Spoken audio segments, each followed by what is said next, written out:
exercice 8.6, déterminer la force nécessaire pour que les blocs représentés dans la figure se déplacent à une vitesse constante, M2 vers la droite et M1 vers la gauche. On suppose que la poulie est sans frottement et que la corde est de masse négligeable. La masse M1 vaut 0,5 kg et la masse M2 vaut 1 kg. Le coefficient de frottement cinétique vaut 0,4 pour toutes les surfaces. Donc, ce qu'on cherche, nous, c'est la force F ici, celle-ci, là, qu'il faut exercer pour que les deux objets bougent, un à gauche, un à droite, mais à vitesse constante, sachant qu'il y a quand même des frottements à divers endroits, notamment M2 sur le sol et puis M1 sur M2 ou M2 sous M1, comme vous voulez. Alors, contrairement à certains conseils que j'ai pu vous donner par le passé, je vais considérer dans cet exercice qu'il y a une accélération. Donc, je vais faire tout le calcul comme s'il y avait une accélération et à la fin, je vais la poser comme étant égale à 0. Ce qu'on peut éviter pour se simplifier la vie, on peut aussi tout de suite, dès le début, mettre que l'accélération doit être égale à 0. J'imagine que c'est ce que vous avez fait. Mais moi, ce n'est pas ce que j'ai fait dans le corrigé. Donc, c'est une version, on va dire, complète, avec ou sans accélération. Et donc, nous, on considérera à la fin seulement que l'accélération égale 0. Pourquoi l'accélération égale 0 ? Parce qu'on veut justement que les deux objets se déplacent à vitesse constante.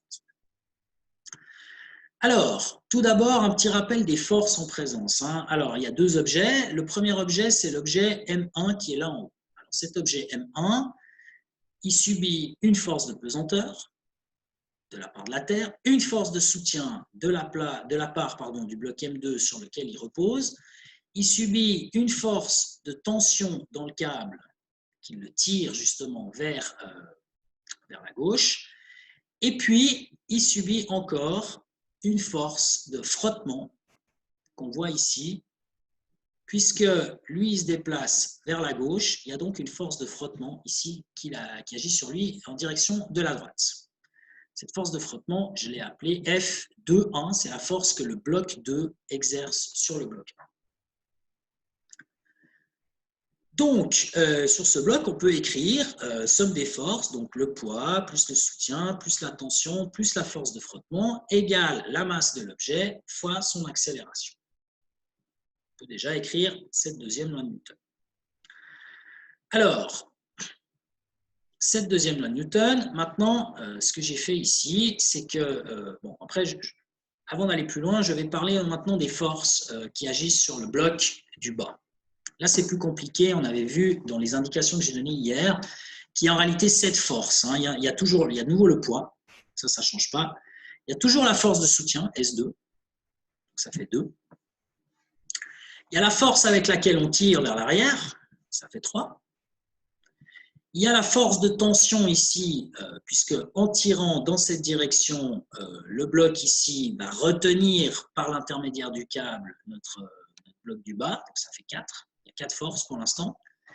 Mais il y en a encore 3 autres. Donc, il y a une force de frottement ici qui apparaît avec le sol, qui est donc la force de frottement entre le bloc 2 et le sol, que j'ai appelé donc FF2, ici sur mon dessin. Et puis maintenant, tout comme le bloc 1 subit une force de frottement vers l'arrière par rapport à lui qui va vers l'arrière, donc on va dire vers la droite, par rapport à lui qui va vers la gauche, eh bien, pour l'autre bloc, c'est-à-dire celui qui nous intéresse, le 2 maintenant, lui, il se déplace vers la droite. Donc, il va subir de la part du bloc du haut une force de frottement qui va le ralentir. C'est cette force de frottement que j'ai dessinée ici, celle-là. Ici, là. Voilà. Cette force de frottement que j'ai appelée F1,2, c'est la force de frottement que le bloc 1 exerce sur le bloc 2. C'est bien entendu l'opposé de la force de frottement qu'on a représenté tout à l'heure. Ça, c'est action-réaction, ces deux choses. C'est des forces de frottement mutuelles, on va dire ça comme ça. Et puis, il y a une dernière force que je n'ai pas représentée ici, donc, je ne sais pas si on peut dire que c'est une erreur en fait. Hein. C'est une force que le bloc, je vais la faire en vert, hein, celle-ci, c'est une force que le bloc 1 exerce sur le bloc 2. Et cette force-là, c'est une force qu'on pourrait appeler une force de soutien S de 1 sur 2, on va dire ça comme ça. Et cette force-là, elle est égale en fait au poids du premier bloc. C'est en fait le poids du bloc là en dessus qui appuie sur le bloc du bas et qui donc, il appuie avec son propre poids et qui donc va exercer une force qui est plus de l'ordre d'une force de soutien puisque c'est une force qui est due au contact entre les deux surfaces. Donc en définitive, cette force, 7, le chiffre, hein, 7, cette force qui agisse sur notre bloc, aïe, aïe, aïe, je vais y arriver, et donc on peut écrire la deuxième loi de Newton qui est ici, avec la somme des 7 forces, hein, poids, soutien, la tension dans le fil, la force de frottement au sol, la force de frottement avec le bloc du haut, la force avec laquelle on tire, plus la force que j'avais appelée tout à l'heure S1,2, hein, qui est la force de soutien que le bloc du haut exerce sur le bas, mais qui est égale à P1, hein, comme je l'ai dit tout à l'heure. Ici, j'ai marqué P1. Et tout ça égale la masse du bloc 2 fois son accélération. Alors, ces accélérations, que ce soit pour le premier bloc ou pour le deuxième, eh bien, elles sont dirigées donc horizontalement. Le premier bloc, lui, il se déplace dans ce sens-là, donc il a une accélération qui aurait tendance à aller de ce côté, et l'autre de ce côté. Étant donné qu'on considère que le fil est inextensible, c'est-à-dire qu'il n'est pas élastique, en fait, hein, inélastique, eh bien, on a évidemment les deux forces, les deux accélérations ne sont pas identiques puisqu'elles sont de sens opposé, mais dans le calcul, on considérera que ce sont les mêmes. C'est-à-dire que les deux blocs bougent de manière simultanée. Mais je rappelle que tout à la fin, on considérera que A égale 0. Donc là, j'ai voulu faire le cas général, c'est exprès, mais c'est vrai que si on veut faire plus simple, on pose A égale 0 dès le début. Deuxième chose, les forces de tension ici, T1 et T2, sont égales. Donc il se trouve qu'elles sont même égales en direction et en sens, donc vectoriellement, ce sont les mêmes forces, et donc en particulier, c'est la même tension. Et donc ça va nous permettre de relier les forces du bas avec les forces du haut, hein, dans notre problème, c'est-à-dire les forces qui agissent sur l'objet 1 avec les forces qui agissent sur l'objet 2. Ça, c'est dû au fait que la poulie est de masse négligeable et aussi avec la troisième loi de Newton, les forces de tension se propagent de part et d'autre de la poulie. Alors, maintenant, j'ai choisi un système d'axes, X horizontal, Y verticale, bien entendu, c'est complètement légitime de faire ça parce que quand vous regardez tous ces vecteurs qu'il y a ici, ils sont soit verticaux, soit horizontaux. Donc, on n'aura pas d'histoire d'angle à prendre en compte. Il suffit donc X horizontal, Y vertical, et puis on y arrivera. Alors, si je reprends la deuxième loi de Newton sur le bloc 1, c'est-à-dire ça, eh bien, vous voyez là-dedans que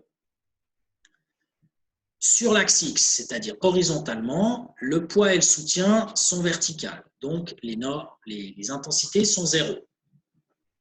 Et maintenant, attendez, je vais descendre ça un petit coup, là, je vais le mettre ici, voilà. Quand on regarde les forces qui restent, on a T1 qui est dirigé vers l'arrière par rapport à un axe X qui va vers la droite. Donc, moins T1. Tandis que la force de frottement, F de 1, la force de frottement que le bloc 2 exerce sur le bloc 1, elle est dirigée vers la droite, comme l'axe X, donc plus F de 1. La dernière chose qui reste, c'est l'accélération. Le bloc 1 va partir en direction de la gauche. Donc, s'il accélère, il accélère à gauche. Donc, c'est une accélération qui est négative par rapport à cet axe X qui, lui, va vers la droite, d'où le moins A1 qui apparaît ici.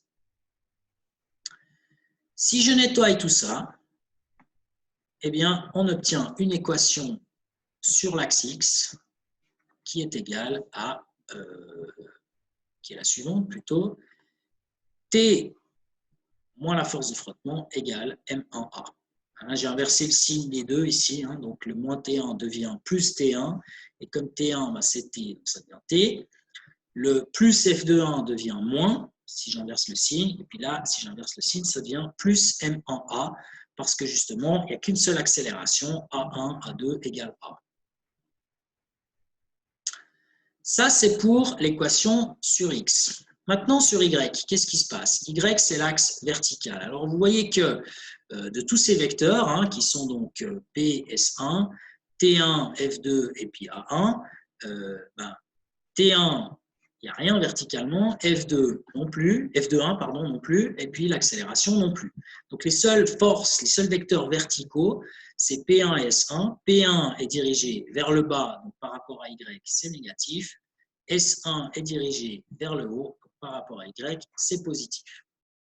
Donc on a moins P1 plus S1 égale 0, donc on en déduit que S1 égale P1. Et comme P1, c'est le poids de l'objet du haut, c'est donc M1 fois G. On obtient donc ici deux équations intéressantes que je vais encadrer, mais que je vais tout de suite effacer parce que je les ai numérotées en fait. Hein, donc c'est l'équation sur X, T moins F2.1 égale M1 fois A. Et puis l'équation sur Y, S1 est égal à P1 est égal à M1 fois G.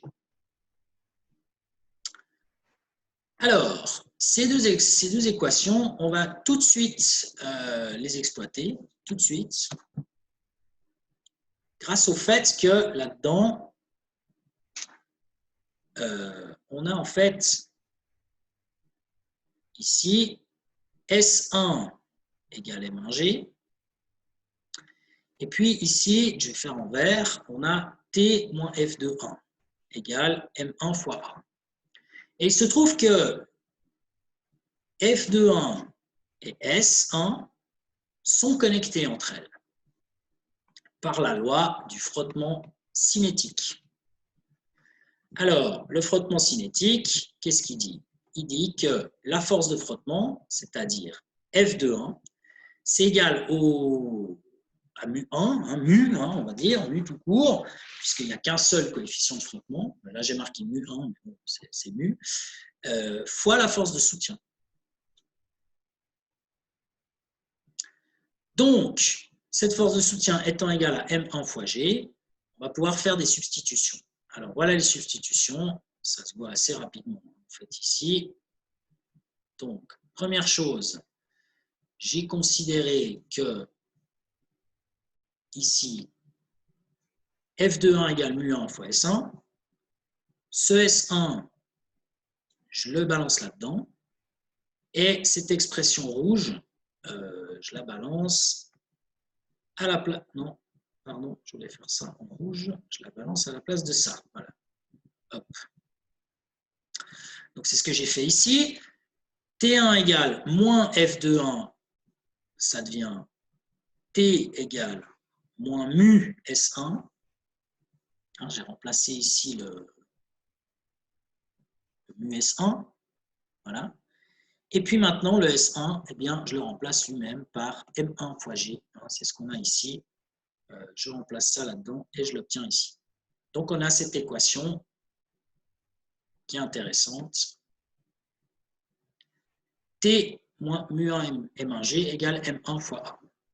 Alors là encore, hein, je peux tout de suite vous dire qu'en réalité, ce terme il sera égal à 0 à la fin, puisqu'on considère que A égale 0.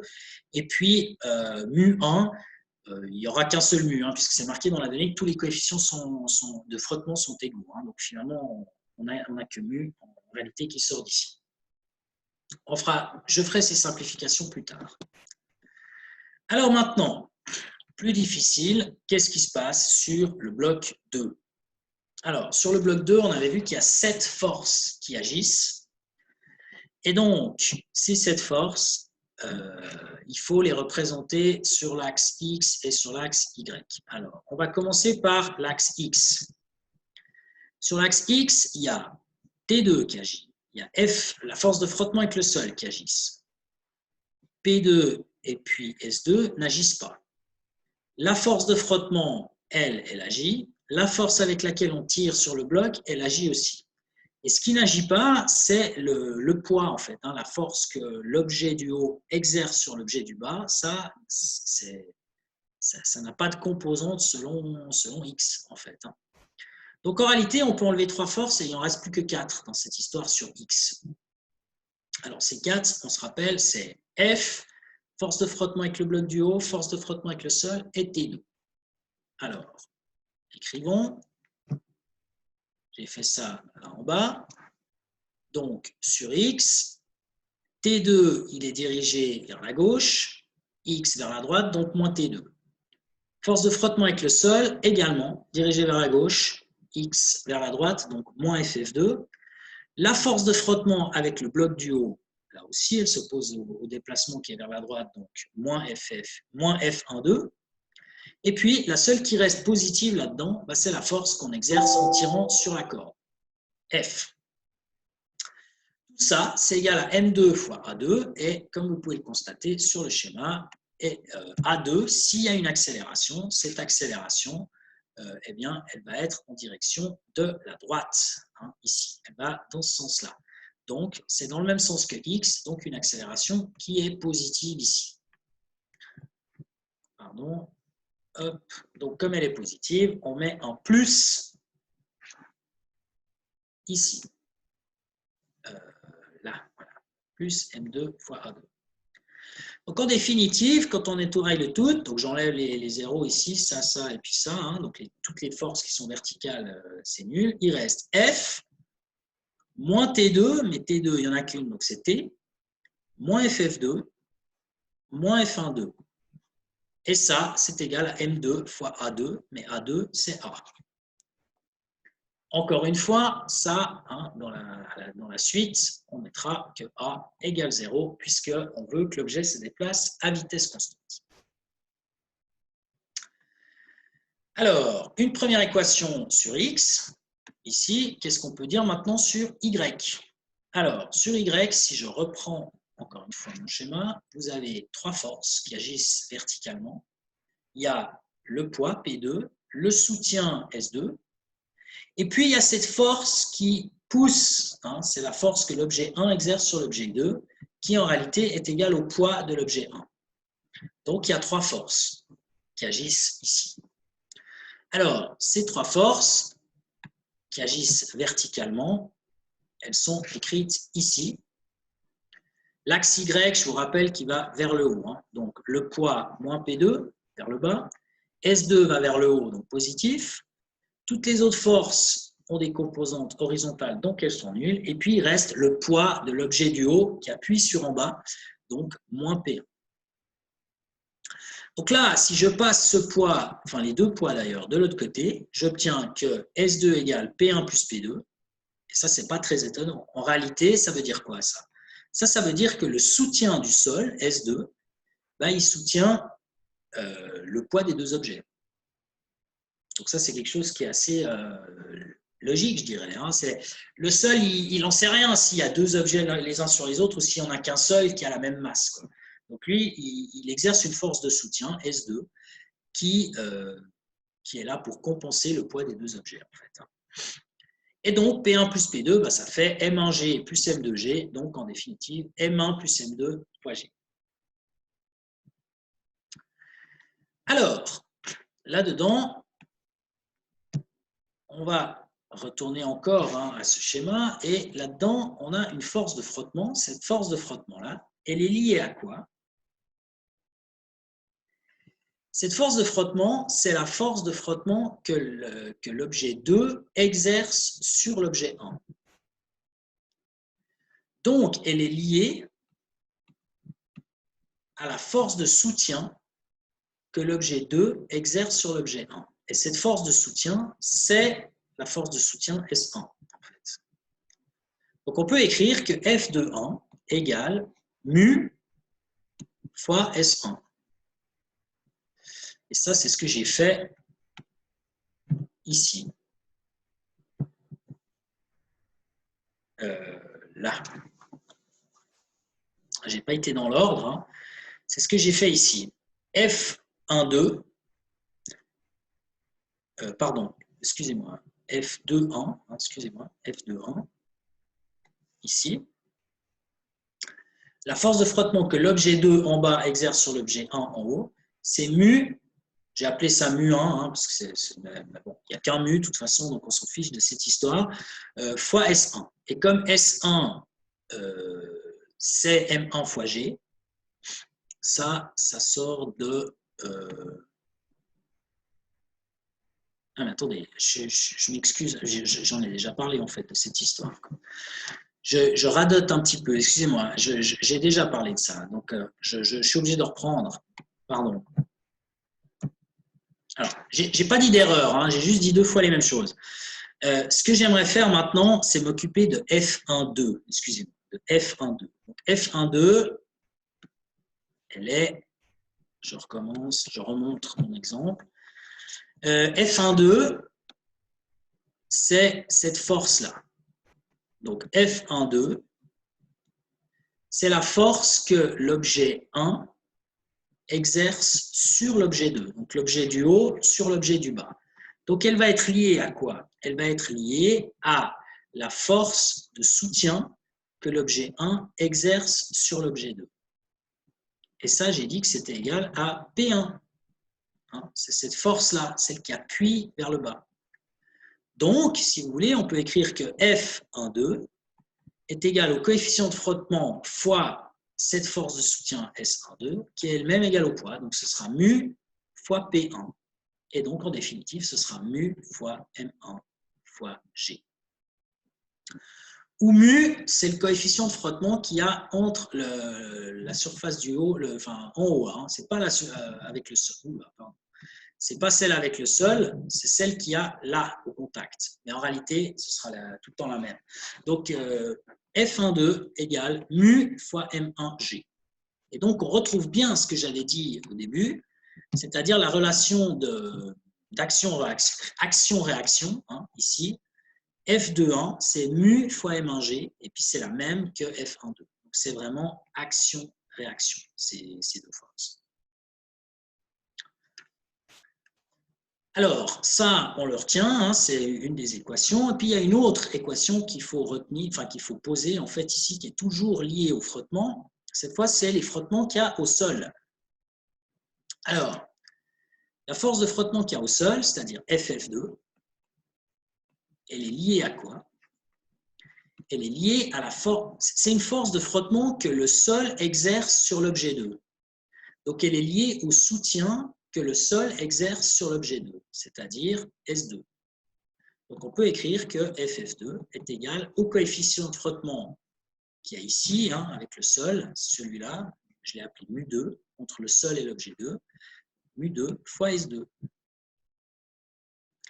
Alors, FF2 égale mu2 fois F2, c'est ce que j'ai écrit ici. FF2 égale mu2 fois S2. Que vaut S2 dans cette histoire? Eh bien, S2, on l'a déjà vu tout à l'heure, c'est la somme des poids. Donc, on remplace ce S2-là par la somme des poids.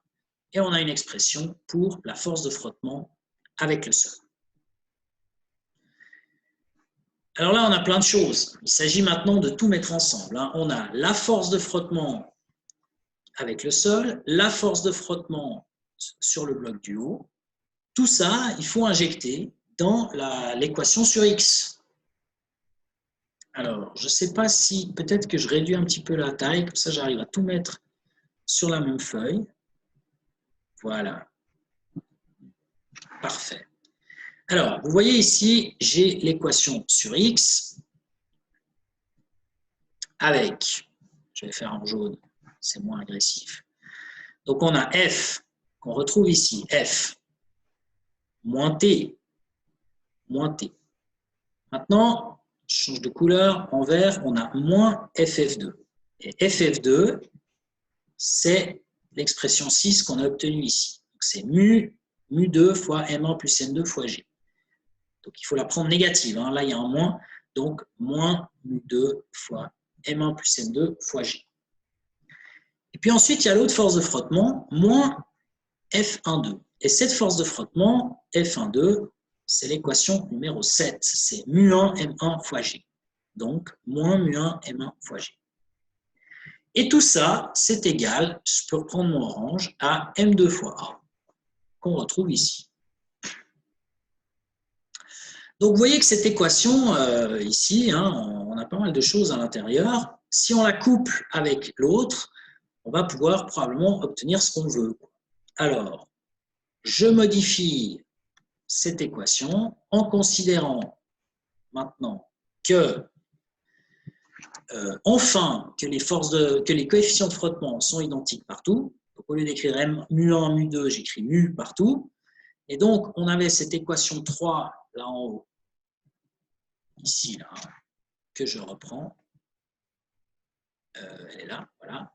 Donc, à la place de mu1, je vais mettre mu. Donc, j'aurai T moins mu M1G égale M1A. C'est ce qui est marqué là. T moins mu M1G égale M1A. Et donc, je choisis ici d'exprimer T. Et donc, T devient ça. J'ai passé ce terme ici, moins mu M1G de l'autre côté. Donc, j'ai T égale M1A plus mu M1G. C'est un peu compliqué, un peu tordu tout ça, hein, mais vous allez voir, on va y arriver. Et puis maintenant, je reprends l'équation 8. L'équation 8 qui est ici. Alors, nous, on veut F, en fait. Hein. Alors, pour l'instant, je garde. Donc, j'ai F moins T. À la place de mu2, je mets mu tout court parce qu'il n'y a qu'un seul mu. Je garde le reste. Et puis ici, moins mu1, gna gna gna, je garde aussi seulement mu. Donc, j'ai juste transformé ça. Et maintenant, ce qui m'intéresse là-dedans, c'est de calculer quelle est la force. Donc, tout le reste, tout ça, je le balance à droite. Alors, qu'est-ce qui se passe ici? Eh bien, vous avez la force, le moins T, il devient plus T, le moins mu M1 plus M2G devient plus. Ah, là, il y a une petite subtilité, hein, il faut juste que j'en parle, en fait, excusez-moi. Avant ça, vous voyez, donc je vais faire en vert ici, hein, que vous avez moins mu M1 plus M2G, moins mu M1G. Donc, ce truc, si on développe, ça fait moins mu M1G, moins mu M2G. Ça, c'est ce qu'il y a là-dedans. Et encore une fois, moins mu M1G. C'est celui-là. Donc, en définitive, on obtient moins 2 mu M1G moins mu M2G. Et donc, moi, ce que j'ai fait ici, c'est que j'ai mis en évidence le mu qui apparaît là, le mu qui est ici. Hop, je l'ai mis en évidence. Et puis donc, le moins, ben, comme on passe de l'autre côté, il disparaît. Et il reste fois 2 M1G plus M2G.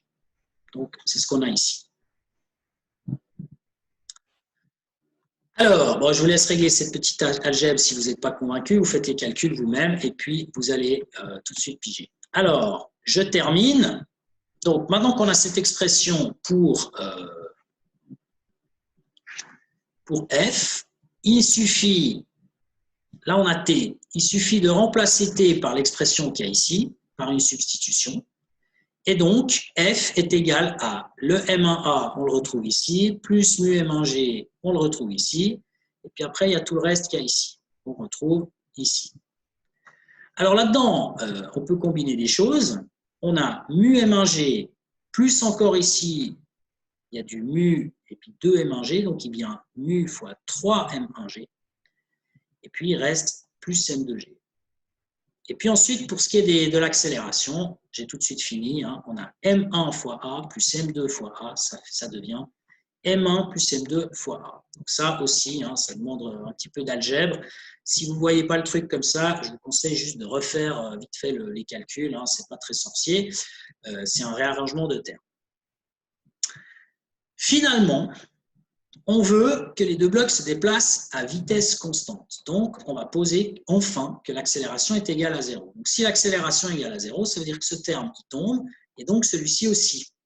Donc, tout ce qui reste, c'est f égale ça. C'est ce que j'ai écrit ici. Et donc, maintenant, on sait que les coefficients de frottement valent 0,4. On sait que la masse du haut, c'est 1,5 kg. On sait que la masse du bas, c'est 1 kg. On fait fois G et on trouve une force de 9,81 N. Donc, pour conclure, c'est vraiment l'heure, hein, là, j'ai fait tout plein de raisonnements assez complets en considérant justement cette accélération pour avoir le cas général. Si on avait une accélération, il faudrait la prendre en compte ici, mais comme nous, on pose qu'elle est égale à 0, on aurait pu le faire dès le début. Ça aurait évidemment grandement simplifié les calculs, et donc ce qui reste, c'est ça est égal à ça. Puis donc, on trouve cette solution.